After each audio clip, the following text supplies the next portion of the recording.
我祖父留给我父亲，我父亲才留下来的、啊。看到兽医就想到老父亲的交代啊。他交代你什么？要坚持啊，做农业也是要坚持啊。为了照顾父母回故乡水里，但2代前种香蕉、槟榔的果园，陈聪敏利用树荫下多种了咖啡。客家农夫没丢根本，也要务实的顾生计。看好咖啡比香蕉多5倍收入的高经济效益，却被不少亲朋好友取笑。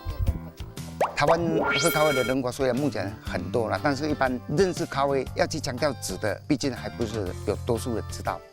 陈聪敏说的质，光靠看咖啡豆的外观很难断定。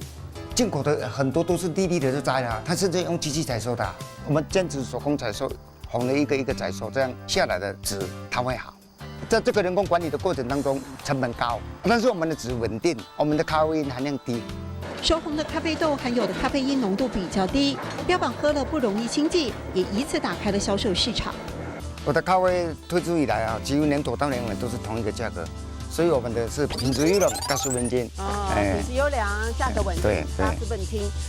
从最初100棵咖啡苗种不活1半，到现在1200棵的成绩，花了5年学习摸索，找到低咖啡因的种植诀窍。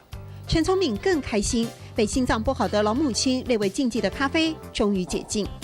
都心脏杂，想讲迄敢会使啉，到尾来阮囝咧泡，我闻着足香的，就甲啉。啉落啊，心情真好。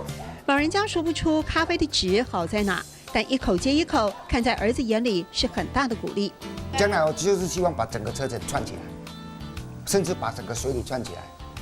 水里咖啡正在起步，陈聪敏希望会有那么一天实现理想中的咖啡观光农业。上课喽！品质优良，价值稳定。品质优良，价值稳定。谢谢宗仪老师。